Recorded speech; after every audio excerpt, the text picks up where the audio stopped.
నమస్కారం ఘంటారావానికి స్వాగతం. ముందుగా ప్రధానాంశాలు. సమ్మెతో ఆర్టీసీకి నష్టం తప్పదన్న రవాణా మంత్రి. సమస్యల పరిష్కారానికి ప్రభుత్వం సానుకూలంగా ఉందన్న పొన్నం.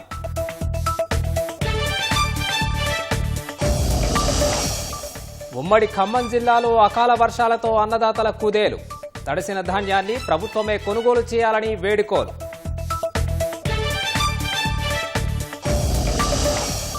కులగణనపై కేంద్రం నిర్ణయాన్ని స్వాగతించిన కాంగ్రెస్ అధిష్టానం.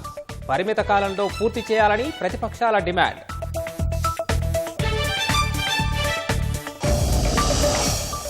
పాకిస్తాన్కు బుద్ధి చెప్పేందుకు భారత్ మరో కీలక నిర్ణయం. దాయాది విమానాలు మన గగనతలంపై ప్రయాణించకుండా నిషేధం.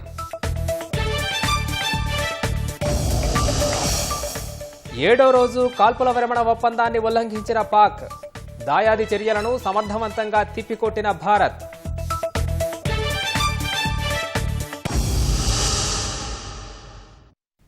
జనగణనలో కులగణన చేపడతామన్న కేంద్ర నిర్ణయాన్ని కాంగ్రెస్ స్వాగతించింది.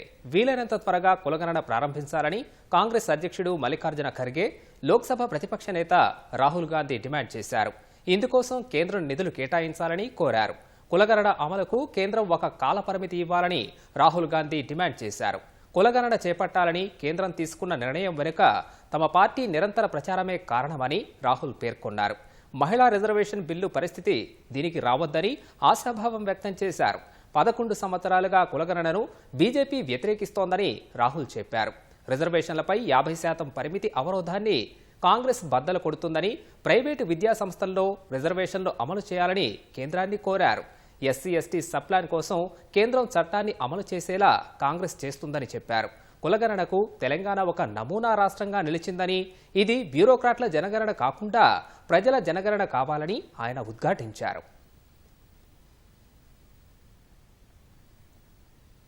జనగణనలో కులగణన అంశాన్ని చేర్చాలన్న కేంద్ర మంత్రివర్గం నిర్ణయాన్ని రాష్ట్రంలోని అన్ని రాజకీయ పక్షాలు స్వాగతించాయి. ఇది తెలంగాణ సర్కారు విజయమన్న సీఎం రేవంత్ రెడ్డి, రాహుల్ విజన్ సాకారం కాబోతోందని వ్యాఖ్యానించారు.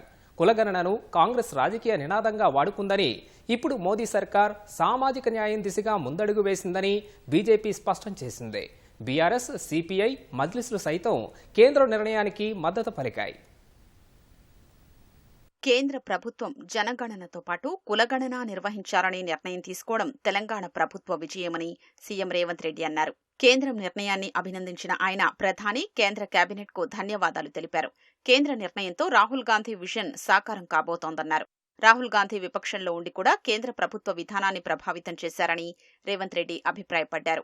దేశంలో కులగణన చేపట్టిన మొదటి రాష్ట్రం తెలంగాణ అన్న రేవంత్, తెలంగాణ చేసింది దేశం అనుసరిస్తుందని మరోసారి రుజువైందన్నారు. తెలంగాణ ఆమోదించిన బీసీలకు 42% రిజర్వేషన్ల బిల్లుకు చట్టబద్దత కల్పించారని పీసీసీ అధ్యక్షుడు మహేష్ కుమార్ గౌడ్ కోరారు. రాహుల్ గాంధీ పోరాటం, రేవంత్ రెడ్డి ఆలోచనా విధానం వల్లే కేంద్రం ఈ నిర్ణయం తీసుకుందని ప్రభుత్వ విప్ ఆది శ్రీనివాస్ అన్నారు. భవిష్యత్తులో బీహార్లో ఎన్నికలు జరగబోతున్నాయి, భవిష్యత్తులో బెంగాల్లో జరగబోతున్నాయి, భవిష్యత్తులో వాళ్ళ రాష్ట్రాలు కూడా ఎన్నికలు జరగబోతున్న క్రమంలో బీసీ డిమాండ్, బీసీ కులగణన జరగాలని చెప్పని పెరుగుతున్న ఒత్తిడిని ఈ రోజు తట్టుకోవడానికే ఈ రోజు ఈ రాహుల్ గాంధీ గారు, రేవంత్ రెడ్డి గారు దెబ్బకు ఈ రోజు కేంద్ర ప్రభుత్వం ఈ కులగణనకు ఓకే చెప్పడాన్ని మేము ఇప్పటికైనా మా ఆలోచనకు అనుగుణంగా వచ్చినందుకు మేము వారికి మా పోరాటానికి మద్దతుగా ఈ దేశవ్యాప్తంగా కులగణన చేయడానికి ముందుకు వచ్చినందుకు సంతోషపడుతూ స్వాగతిస్తూ ఈ రోజు ఇది విజయం, భారతదేశంలో ఉన్నటువంటి బీసీల విజయంగా, ఈ దేశానికి రోల్ మోడల్ గా ఇచ్చినటువంటి తెలంగాణ కాంగ్రెస్ సర్కార్ రేవంత్ రెడ్డి గారు ముఖ్యమంత్రికే దక్కుతుందన్న మాట ఇది బీసీల విజయంగా ఈ సందర్భంగా నేను భావిస్తూ, కులగణనపై కేంద్ర కేబినెట్ నిర్ణయాన్ని కాంగ్రెస్ విజయంగా ప్రచారం చేసుకోవడం సిగ్గుచేటని కేంద్ర మంత్రి బండి సంజయ్ మండిపడ్డారు. కాంగ్రెస్ కులగణన వ్యతిరేకి అన్న కేంద్ర మంత్రి స్వాతంత్ర్యం వచ్చినప్పటి నుంచి ఇప్పటి వరకు నిర్వహించకపోవడమే ఇందుకు నిదర్శనమన్నారు. తెలంగాణ సహా కొన్ని రాష్ట్ర ప్రభుత్వాలు నిర్వహించిన సర్వేలకు పారదర్శకత లేదని దుయ్యబట్టారు. కులగణనను కాంగ్రెస్ రాజకీయ నినాదంగా మార్చేసిందని బీజేపీ ఎంపీ లక్ష్మణ్ ఆరోపించారు. కాంగ్రెస్ పార్టీ ఎన్నడూ కూడా కుల ప్రాతిపదికన మరి రిజర్వేషన్లు గాని విద్యారంగంలో ఉద్యోగాల్లో ఇవ్వకూడదని చెప్పి నెహ్రూ నుంచి మరి రాజీవ్ గాంధీ చివరికి మండల్ కమిషన్ కూడా విభేదించినటువంటి పార్టీ కాంగ్రెస్ పార్టీ. అంతేకాదు అసలు ఈ కులగణన అనేది మొదటగా చేపట్టింది బీహార్లో ఎన్డీఏ ప్రభుత్వం. ఇవాళ మన ముఖ్యమంత్రి రేవంత్ రెడ్డి గారు లేక మంత్రులు చెప్తున్నట్టుగా తెలంగాణ దానికి నాంది పలకలేదు. గతంలో కూడా మీరు కర్ణాటకలో చేశారు, కానీ అది కూడా బహిర్గతం చేయలేదు. కేవలం బీసీలను ఓటు బ్యాంక్ అనే పరిగణించారు తప్పితే ఎప్పుడు కూడా వారికి న్యాయం చేయలేదు. మొదటిసారి ఒక చరిత్రాత్మకమైన నిర్ణయాన్ని మోదీ ప్రభుత్వం తీసుకున్న దాన్ని మరి ఓబీసీ మోర్చా జాతీయ అధ్యక్షుడిగా నేను స్వాగతిస్తా ఉన్నాను. కులగణనపై కేంద్రం నిర్ణయం దేశవ్యాప్తంగా ఉన్న ఓబీసీల విజయమని బీఆర్ఎస్ ఎమ్మెల్సీ దాసోజు శ్రవణ్ అన్నారు. జనగణనతో పాటు కులగణన చెయ్యాలని 2021 అక్టోబర్ 8న తెలంగాణ శాసనసభలో తీర్మానం చేసి కేంద్రానికి పంపిన విషయాన్ని గుర్తు చేశారు. కులగణనపై కేంద్ర కేబినెట్ నిర్ణయం ప్రతిపక్షాల విజయమని సిపిఐ రాష్ట్ర కార్యదర్శి ఎమ్మెల్యే కూనంనేని సాంబశివరావు అన్నారు. దేశంలో కులగణన అత్యవసరమని 2021 నుంచి తాను ఈ అంశాన్ని డిమాండ్ చేస్తున్నట్లు మజ్లిస్ అధ్యక్షుడు అసదుద్దీన్ ఓవైసీ అన్నారు. అత్యంత వెనుకబడిన వర్గాలకు విద్యా ఉపాధిలో న్యాయమైన వాటా లభించాలని కోరారు. ఆర్టీసీ భవిష్యత్తును దృష్టిలో పెట్టుకుని కార్మిక నేతలు సమ్మెపై పునరాలోచన చేయాలని రవాణా శాఖ మంత్రి పొన్నం ప్రభాకర్ విజ్ఞప్తి చేశారు. సమస్యల పరిష్కారానికి ప్రభుత్వం సానుకూలంగా ఉందన్నారు. హైదరాబాద్ తిరుమలగిరిలో సారథి పోర్టల్ను ప్రారంభించిన మంత్రి రవాణా శాఖ కార్యాలయం ఆధునీకరణ కార్యక్రమంలో పాల్గొన్నారు. ఆర్టీసీ కార్మికుల సంక్షేమం, ప్రయాణికుల సౌకర్యం, ఆర్టీసీ పరిరక్షణకు ప్రభుత్వం కట్టుబడి ఉందని హామీ ఇచ్చారు. ఆర్టీసీ ప్రస్తుతం నష్టాల నుంచి లాభాల బాటలో నడుస్తోందని, సమ్మె చేస్తే తిరిగి నష్టాల్లోకి వెళ్తుందని మంత్రి పొన్నం ప్రభాకర్ ఆందోళన వ్యక్తం చేశారు. సమ్మెకు పోయే కాలం కాదు ఇప్పుడున్నటువంటి పరిస్థితుల్లో. ఆర్టీసీ హితవు దృష్ట్యా, ఆర్టీసీ శ్రేయస్సు దృష్ట్యా ప్రభుత్వం సానుకూలంగా ఉంది, మొండిగా లేదు. ఆర్టీసీ ఇప్పుడిప్పుడే కుదుటపడతా ఉంది. 10 సంవత్సరాల యొక్క జర్క్ దాన్ని ఓవర్కమ్ రావడానికి సంస్థ నిలబడాలి. 40,000 కుటుంబాలు బాగుండాలని కోరుకునే ప్రభుత్వం ఇది. నియంతృత్వంతో పోతలేం, మేము సానుకూలంగా ఉన్నాం. కాబట్టి ఇటువంటి లాస్ట్ ఎక్స్టెండెడ్ డిసిషన్ పునరాలోచన చేయాలి, అటువంటి నిర్ణయాలు తీసుకోవద్దు. ముఖ్యమంత్రి రేవంత్ రెడ్డి నిలువెల్లా విషయంతో కేసీఆర్పై ఇష్టారీతన మాట్లాడుతున్నారని మాజీ మంత్రి బీఆర్ఎస్ ఎమ్మెల్యే హరీష్ రావు ఆక్షేపించారు. బసవేశ్వరుడి జయంతిని కూడా చిల్లర రాజకీయాల కోసం వాడుకునే స్థాయికి సీఎం దిగజారని విమర్శించారు. విద్యార్థులను ముందు పెట్టుకుని నీచంగా మాట్లాడి ముఖ్యమంత్రి స్థాయి, హోదాను దిగజార్చారని మండిపడ్డారు. సమాధి అంటూ కనీసం సోయి లేకుండా మాట్లాడిన రేవంత్ రెడ్డి విద్యార్థులకు మంచి భవిష్యత్తు ఇస్తారా అంటూ ప్రశ్నించారు. కేసీఆర్ అన్నట్లు కాంగ్రెస్ ముమ్మాటికి తెలంగాణకు విలనే అన్న హరీష్ రావు ఉద్యమం చేసి తెలంగాణ ఇచ్చే అనివార్య పరిస్థితిని కల్పించినట్లు పేర్కొన్నారు. కేసీఆర్ కిట్, దళిత బంధు, బీసీ బంధు, గొర్రెల పంపిణీ, 2 నెలల పింఛన్లు, డబుల్ బెడ్రూమ్ ఇండ్లు, ఉపకార వేతనాలు, ఫీజు రియంబర్స్మెంట్ ఆగలేదా అంటూ ప్రశ్నించారు. 6 గ్యారంటీలు, 420 హామీలు ఏమయ్యాయని హరీష్ రావు ప్రశ్నించారు. ఒక్కసారి కాంగ్రెస్ మేనిఫెస్టోను రేవంత్ రెడ్డి చూసుకుంటే మాట తప్పడం ఏమిటో నీకే అర్థమవుతుందని వ్యాఖ్యానించారు. భూభారతి చట్టం దేశంలోని అనేక రాష్ట్రాలకు చుక్కానిలా పనిచేస్తుందని రెవెన్యూ శాఖ మంత్రి పొంగులేటి శ్రీనివాసరెడ్డి అన్నారు. మహబూబ్ నగర్ జిల్లా చిన్నచింతకుంట, వనపర్తి జిల్లా కేంద్రంలో భూభారతిపై జరిగిన అవగాహన సదస్సులో ఆయన పాల్గొన్నారు. గత ప్రభుత్వం 4 గోడల మధ్య 4 వ్యక్తులు కలిసి వారి స్వార్థం కోసం ధరణి చట్టాన్ని తెచ్చిందని ఆరోపించారు. ప్రస్తుతం భూభారతి వల్ల ఏ ఒక్కరూ కార్యాలయాల చుట్టూ తిరిగే అవసరం లేకుండా ప్రజల వద్దకే అధికారులు వచ్చి పైసా కూడా ఖర్చు లేకుండా భూ సమస్యను పరిష్కరిస్తారని స్పష్టం చేశారు. రాష్ట్ర అవతరణ దినోత్సవం సందర్భంగా జూన్ 2వ తేదీ నుంచి ప్రతి మండలంలోనూ భూభారతి సదస్సును నిర్వహించనున్నట్లు పొంగులేటి పేర్కొన్నారు. మండలాల్లో సేకరించిన వివరాల ఆధారంగా జిల్లా కలెక్టర్లతో ఆ 4 మండలాల్లోని అధికారులను పిలిపించి ఇబ్బందులేంటో క్షుణ్ణంగా పరిశీలించి వాటిని ఈ చట్టం ద్వారా ఎలా పరిష్కరించగలుగుతామో ఆదేశాలు ఇచ్చి అదే పద్ధతిలో వచ్చే నెల 4వ తారీఖు నుంచి గాని 5వ తారీఖు నుంచి గాని రాష్ట్ర వ్యాప్తంగా మిగిలిన 28 జిల్లాలలో ప్రతి జిల్లాకి ఒక మండలాన్ని పైలట్ గా మళ్లీ చేయబోతున్నాము. జూన్ 2వ తారీఖు నుంచి రాష్ట్ర వ్యాప్తంగా అన్ని మండలాలలో ఎంఆర్ఓ స్థాయి అధికారుల్ని మీ రెవెన్యూ గ్రామాలకి వారి టీముతో వస్తారు. ఏ ఒక్క రైతన్న కూడా ₹1 కూడా అప్లికేషన్ ఛార్జీ కట్టనవసరం లేదు. మావోయిస్టులే లక్ష్యంగా భద్రతా బలగాలు ఛత్తీస్గఢ్, తెలంగాణ సరిహద్దుల్లో చేపట్టిన ఆపరేషన్లో 2 కొండల్ని స్వాధీనం చేసుకున్నాయి. ఈ విజయానికి గుర్తుగా కర్రెగుట్టలో జాతీయ జెండాను ఎగరవేశాయి. 2-3 అగ్రనేతలు ఉన్నారన్న పక్కా సమాచారంతో బలగాల సంఖ్యను మరింత పెంచి వ్యూహాత్మకంగా వ్యవహరిస్తున్నాయి. శాంతి చర్చలు డిమాండ్ చేస్తున్న నేతలు సామాన్యులను మావోయిస్టులు చంపినప్పుడు ఎక్కడున్నారని ఛత్తీస్గఢ్ ముఖ్యమంత్రి ప్రశ్నించారు. తెలంగాణ ఛత్తీస్గఢ్ సరిహద్దుల్లోని బీజాపూర్ జిల్లా ఊసూరు పోలీస్ స్టేషన్ పరిధిలోని మావోయిస్టుల కీలక నేతల స్థావరంగా మారిన కర్రెగుట్టల్లో సాగుతున్న భారీ ఆపరేషన్ 10వ రోజుకు చేరుకుంది. 5,000 అడుగుల ఎత్తులోని అత్యంత శత్రు దుర్భేద్యమైన కర్రెగుట్టల్లో కీలకమైన ప్రాంతాన్ని భద్రతా బలగాలు ఆధీనంలోకి తెచ్చుకున్నాయి. కొండ శివారులోని ఓ ప్రాంతంలో భద్రతా బలగాలు విజయానికి గుర్తుగా జాతీయ జెండాను ఎగురవేశాయి. కొత్తపల్లి మొదలుకొని పూజారి, కాంకేరి, గల్గం, నంభి, నడిపల్లి, రుద్రారం వరకు దాదాపు 100 కిలోమీటర్ల పొడవునా విస్తరించిన కర్రెగుట్టల కేంద్రంగా మావోయిస్టుల కోసం సాగుతున్న అతిపెద్ద ఆపరేషన్లో ఇప్పటి వరకు భద్రతా బలగాలు 2 కొండల్ని ఆధీనంలోకి తీసుకున్నాయి. మావోయిస్టులు స్థావరాలుగా చేసుకుని మకాం వేసిన దోబే కొండలపై వైమానిక దళ హెలికాప్టర్ల సహాయంతో బలగాల్ని దించారు. అంతకుముందు నీలం సారాయి కొండను భద్రతా బలగాలు స్వాధీనం చేసుకున్నాయి. ఇప్పటికే ఇక్కడి భారీ గుహల్ని ఇప్పటికే గుర్తించారు. కర్రెగుట్టల్లోని మరో 3వ ప్రధాన గుట్ట వైపుగా భద్రతా బలగాలు సాగుతున్నాయి.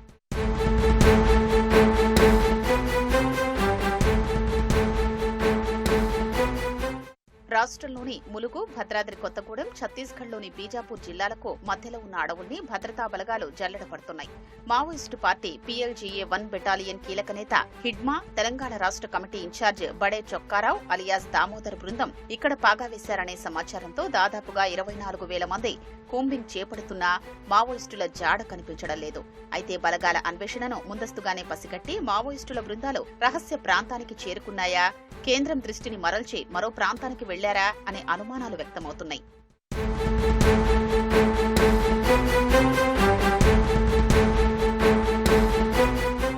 మావోయిస్టులతో చర్చలు జరపాలని తెలంగాణ ముఖ్యమంత్రి రేవంత్ రెడ్డి విజ్ఞప్తి చేశారనే ప్రశ్నకు ఛత్తీస్గఢ్ ముఖ్యమంత్రి విష్ణుదేవ్ సాయి స్పందించారు. మావోయిస్టులు జనజీవన స్రవంతిలోకి రావాలని ముందు నుంచి చెప్తూనే ఉన్నామని పేర్కొన్నారు. మావోయిస్టు కమిటీ అధికార ప్రతినిధి అభయ్ శాంతి చర్చలు జరపాలని కేంద్ర రాష్ట్ర ప్రభుత్వాలకు ఇటీవల విజ్ఞప్తిపై స్పందించిన ఛత్తీస్గఢ్ హోంమంత్రి విజయ్ శర్మ చర్చలు ఉండవని, లొంగిపోవాలని విజ్ఞప్తి చేశారు. బస్తర్లో చాలా సంఘటనలు జరిగినప్పుడు ఈ శాంతి కమిటీలు ఎక్కడున్నాయని ప్రశ్నించారు. तेलंगाना के सीएम का जो वक्तव्य है उसकी तो मैं निंदा करना चाहूंगा। आज हम लोग तो जब से सरकार में आए हैं तब से इनको कह रहे हैं नक्सलियों को कि आप हिंसा छोड़िए, गोलीबारी की भाषा छोड़िए, आप विकास की मुख्यधारा से जुड़िए, आपके साथ सरकार न्याय करेगी, आप लोगों का पुनर्वास अच्छे से कराएगी, आप लोगों का स्किलिंग कराएगी, ये सब बोल रहे हैं और उसका परिणाम भी आया है। आज सैकड़ों लोग आत्मसमर्पण किए भी हैं। ये बार बार शांति वार्ता का कोई मतलब तो है नहीं, वो तो हम लोग शुरू से ही वार्ता के लिए तैयार हैं। और मुख्यमंत्री जी का ये कहना कि आदिवासियों की हत्या है तो गलत है। आज जो तरह तरह के अस्त्र शस्त्र के साथ जो पहाड़ी में छिपे हैं, जो कितने निर्दोष लोगों को पुलिस की मुखबरी का दोषारोपण करके उनकी हत्या कर देते हैं, कितना रास्ता में आईडी ब्लास्ट करके कितने निर्दोष की जान चली जाती है, ये सब क्या दिखता नहीं है? आईडी ब्लास्ट से लोगों के जाने जा रही हैं, लोग जीवन भर के लिए अपाहिज हो जा रहे हैं, जानवर मर रहे हैं, हमारे जवान शहीद हो रहे हैं, तब ये लोग नहीं बोलते।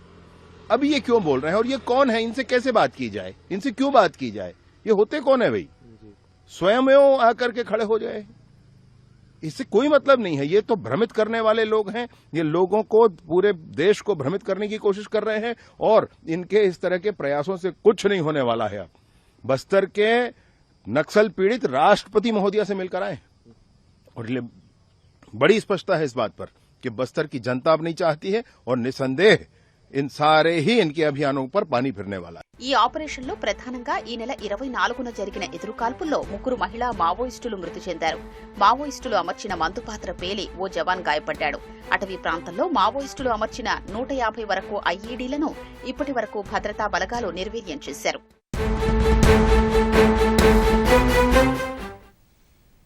మూలిగే నక్కపై తాటిపండు పడ్డట్లు తయారైంది రైతుల పరిస్థితి. భూగర్భ జలాలు తగ్గడంతో ఆరుదాలతో రైతులు కష్టపడి పండించిన పంట అమ్మకానికి కల్లాల్లో పోసినా కష్టాలు తప్పట్లేదు. రేయింబవళ్లు కంటికి రెప్పలా కాపాడుకున్న పంటను అమ్ముకుందామని మార్కెట్కు తీసుకొచ్చిన రైతుల్ని సైతం కన్నీటి పాలు చేస్తున్నాయి. అకాల వర్షాలు, తడిసి ముద్దైన ధాన్యం రాసులను ఆరబెట్టేందుకు నానా ఇబ్బందులు పడుతున్నారు రైతులు. ఖమ్మం, భద్రాద్రి కొత్తగూడెం జిల్లాల్లో కదలని ధాన్యం కొనుగోళ్లు రైతు పాలిట శాపంగా మారాయి. కష్టపడి పండించిన పంటను అమ్ముదామని కొనుగోలు కేంద్రాలకు తీసుకొచ్చిన రైతులకు రోజుల తరబడి ఎదురుచూపులు తప్పడం లేదు. కొనుగోళ్లు జరగక రోజుల తరబడి ఇబ్బందులు పడుతున్న రైతులకు అకాల వర్షాలు మరింత నష్టాన్ని తెచ్చిపెడుతున్నాయి. కొనుగోలు జరగక కొందరు ఎదురుచూస్తుంటే కాంటా అయ్యాక ధాన్యం తరలించకపోవడంతో మరికొందరు పడిగాపులు కాస్తున్నారు. ప్రభుత్వం కొనుగోలు చేయకపోవడంతో దళారులకు అమ్ముకోవాల్సిన పరిస్థితి వస్తోందని రైతులు వాపోతున్నారు.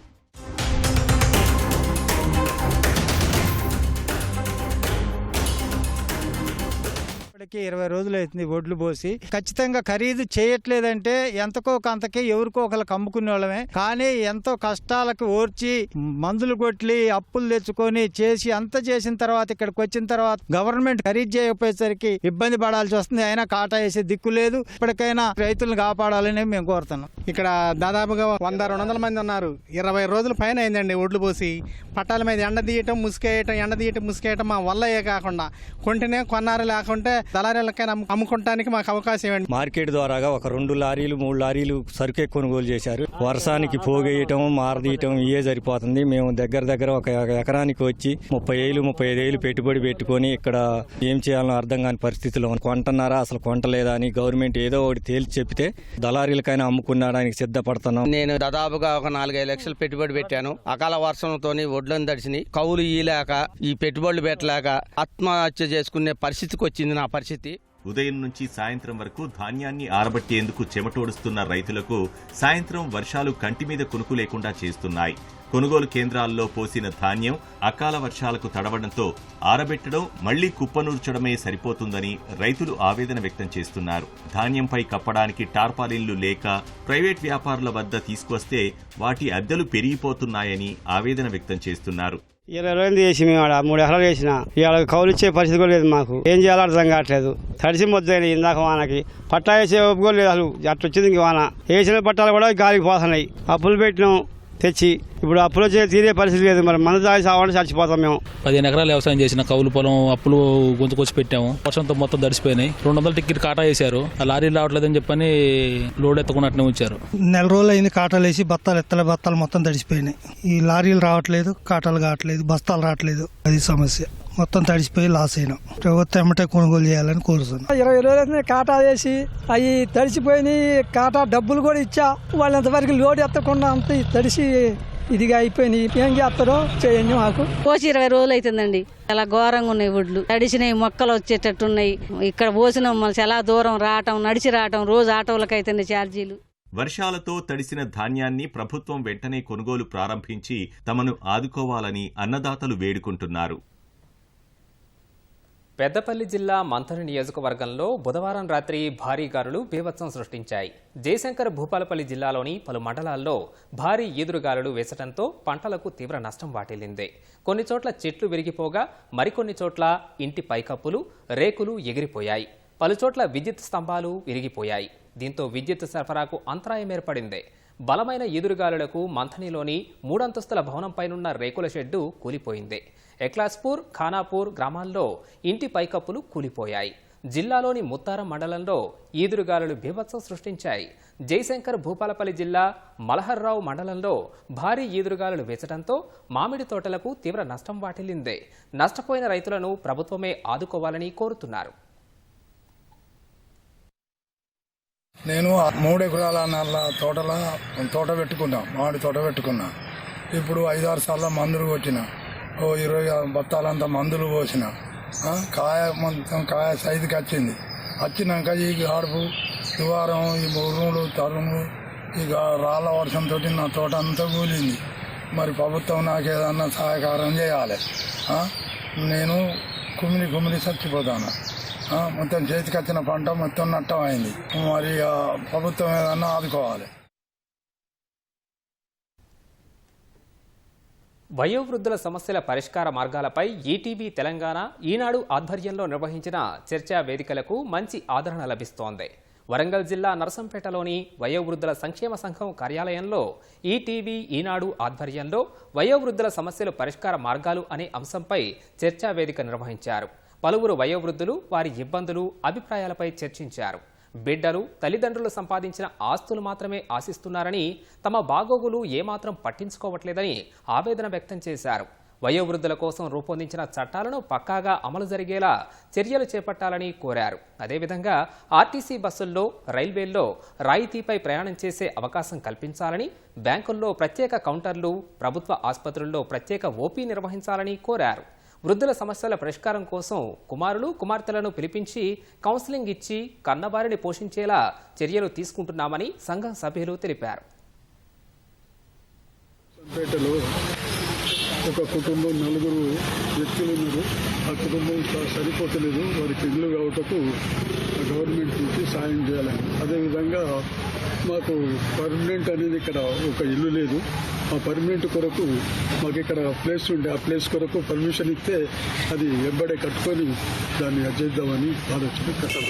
ఉన్న ఏవైతే వృద్ధులు అంటే వయోవృద్ధులు ఏవైతే ఉన్నారో, తల్లిదండ్రులు నిరాదరణ గురి చేసినటువంటి వృద్ధులకు మా దగ్గరికి మా దృష్టికి వచ్చినటువంటి ఏవైతే విషయాలు ఉన్నాయో వాళ్ళందరికీ కౌన్సిలింగ్ ద్వారా వాళ్ళను ఇక్కడనే మా లెవెల్నే పరిష్కారం చేస్తున్నాం. ఇప్పటివరకు అయితే చాలా వరకు ఇక్కడ మా లెవెల్నే వింటున్నారు, చేస్తున్నాము. అదేవిధంగా ఇప్పుడు మనకు కావాల్సిన ముఖ్యమైనది ఏంటంటే మెడికల్ పిహెచ్ఎస్ తరహాలో సీనియర్ సిటిజన్స్ ఎవరైతే ఉందో వారికి క్యాష్లెస్ లాగా వాళ్ళకు కూడా మెడికల్ సౌకర్యం కల్పించాలి. ప్రైవేట్లో కానీ లేకపోతే గవర్నమెంట్లో కానీ ప్రత్యేకమైనటువంటి రాయితీ కల్పించి వీళ్ళకు ఆదుకోవాలని కోరుతున్నాం.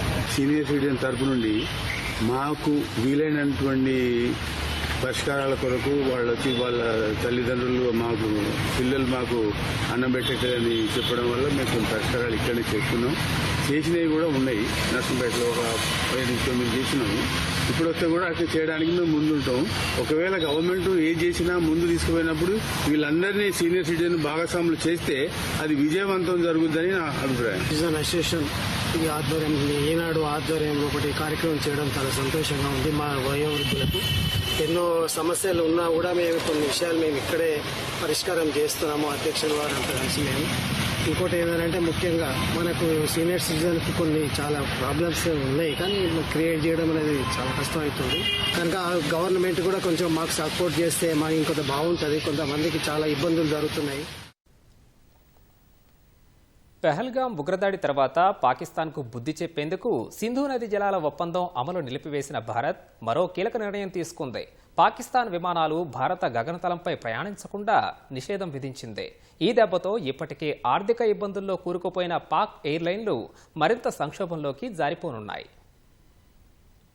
పహల్గాం ఉగ్రదాడి నేపథ్యంలో భారత్ పాకిస్తాన్ సరిహద్దుల్లో ఉద్రిక్త పరిస్థితులు కొనసాగుతూనే ఉన్నాయి. కాల్పుల విరమణ ఒప్పందాన్ని ఉల్లంఘిస్తూ కాల్పులకు దిగుతున్న పొరుగు దేశానికి దీటైన జవాబిస్తున్న భారత్ మరో కీలక నిర్ణయం తీసుకుంది. పాక్ విమానయాన సంస్థలకు భారత గగనతలాన్ని మూసివేసింది.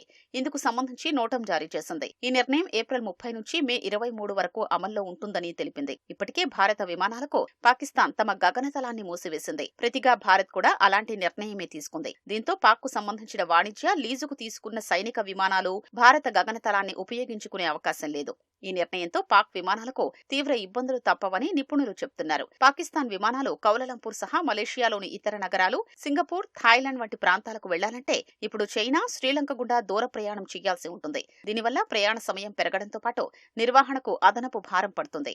ఇప్పటికే ఆర్థిక ఇబ్బందుల్లో ఉన్న పాక్ ఎయిర్లైన్లకు ఇది మరింత శరాఘాతం కానుంది. పహల్గాం ఉగ్రదాడి తర్వాత భారత్ పాకిస్తాన్ మధ్య ఉద్రిక్తతలు పెరుగుతున్న నేపథ్యంలో అమెరికా విదేశాంగ మంత్రి మార్కో రూబియో బుధవారం పాకిస్తాన్ ప్రధానమంత్రి షెహబాజ్ షరీఫ్ కు ఫోన్ చేశారు. ఇటీవలి పరిణామాలపై పాకిస్తాన్ దృక్పథాన్ని రూబియోకు షరీఫ్ వివరించారని తెలుస్తోంది. ఇదే సమయంలో పహల్గాం ఉగ్రదాడితో తమకు ఎలాంటి సంబంధం లేదని పాకిస్తాన్ బుకాయించింది. భారత్ రెచ్చగొట్టే చర్యలకు పాల్పడితే తమ ప్రతిస్పందన బలంగా ఉంటుందని బీరాలు పలికింది. పహల్గాం ఉగ్రదాడిలో పారదర్శక దర్యాప్తు జరగాలని పాక్ విదేశాంగ కార్యాలయ అధికారులు డిమాండ్ చేశారు. ఉద్రిక్తతలు తీవ్రం చేయొద్దని భారత్ పాకిస్తాన్లకు అమెరికా సూచించింది. కశ్మీర్ పరిస్థితులపై ఇరు దేశాలతో సంప్రదిస్తున్నట్లు అమెరికా విదేశాంగ శాఖ ప్రతినిధి టామీ బ్రూస్ చెప్పారు. మరోవైపు భారత్, పాక్ ప్రశాంతంగా ఉండి చర్చల ద్వారా ఉద్రిక్తతల్ని తగ్గించుకోవాలని బ్రిటన్ పిలుపునిచ్చింది. పహల్గాం ఉగ్రదాడికి ప్రతీకారంగా భారత సైన్యం తమ దేశంపై 36 గంటల్లోగా దాడి చేయొచ్చని పాకిస్తాన్ సమాచార మంత్రి అతావుల్లా తరార్ ఇప్పటికే ఆందోళన వ్యక్తం చేశారు. సరైన భద్రతా ప్రమాణాలు పాటించకపోవడం వల్లే కోల్కతా రితురాజ్ హోటల్లో జరిగిన అగ్ని ప్రమాదంలో 14 మంది చనిపోయారని తెలుస్తోంది. హోటల్ యాజమాన్యం నిర్లక్ష్యం కూడా కారణమని ప్రాథమిక సమాచారం. ఘటన సమయంలో హోటల్కు ఉన్న మెట్ల మార్గం మూసుకుపోయిందని, హెచ్చరిక అలారాలు, స్ప్రింక్లర్లు పనిచేయలేదని పోలీసు అధికారులు వెల్లడించారు. మంటలు చెలరేగిన అంతస్తులో అక్రమ డ్యాన్స్ బార్ ఉందని, అది సహాయక చర్యలకు తీవ్ర ఆటంకం కలిగించిందని చెప్పారు. పరారీలో ఉన్న హోటల్ నిర్వాహకుల కోసం గాలిస్తున్నట్లు పోలీసులు తెలిపారు. మరోవైపు ఈ ఘటనపై మమతా బెనర్జీ ప్రభుత్వం ప్రత్యేక దర్యాప్తు బృందాన్ని ఏర్పాటు చేసింది. మృతుల కుటుంబాలకు 2 లక్షలు, క్షతగాత్రులకు 50,000 చొప్పున ప్రకటించింది. అగ్ని ప్రమాదంపై మమతా బెనర్జీ ప్రభుత్వంపై బీజేపీ విమర్శలు గుప్పించింది. హోటల్లో మంటలు చెలరేగుతుంటే ఒక మతపరమైన కార్యక్రమంలో మమతా పాల్గొన్నారని విమర్శించింది. మంగళవారం రాత్రి రితురాజ్ హోటల్లో జరిగిన అగ్ని ప్రమాదంలో 14 మంది ప్రాణాలు కోల్పోయారు. ట్రంప్ సర్కారు ప్రవేశపెట్టిన కొత్త మార్గదర్శకాలు అమెరికాలో చదువుకుంటున్న అంతర్జాతీయ విద్యార్థులకు ఆశనిపాతమయ్యాయి. అంతర్జాతీయ విద్యార్థులకు సంబంధించిన కొత్త నిర్దేశాలు ఆ విద్యార్థులు కోర్టులో దాఖలు చేసిన అభ్యర్థనల ద్వారా వెలుగులోకి వస్తున్నాయి. అమెరికాకు చెందిన immigration and customs enforcement ICE విభాగం అంతర్జాతీయ విద్యార్థుల వివరాలను తన డేటాబేస్ నుంచి తొలగించి వారి చట్టబద్ధతను నిర్మూలించిన అనేక ఉదంతాలు గడిచిన నెల రోజుల్లో వెలుగు చూశాయి. ఈ పరిణామాల నేపథ్యంలో పలువురు విద్యార్థులు కోర్టుకెళ్లారు. దీంతో విద్యార్థుల చట్టబద్ధతను రద్దుకు సంబంధించిన మార్గనిర్దేశకాలను ప్రభుత్వం బహిరంగపరిచింది. వీసాల రద్దు ద్వారా విద్యార్థుల హోదాను తొలగించడం ఇందులో ఒకటి. కొత్త నిబంధనలు విద్యార్థుల చట్టబద్ధతను రద్దు చేసేందుకు ఐసీఈకి అధికారాలిచ్చాయని ఇమిగ్రేషన్ వ్యవహారాల న్యాయవాది బ్రాడ్ బనియాస్ అన్నారు. ఏ తప్పు చేయకుండా విద్యార్థుల వీసాను రద్దు చేసి వారిని స్వదేశానికి తరలించేందుకు అధికారాలు కల్పించిందని ఆయన పేర్కొన్నారు.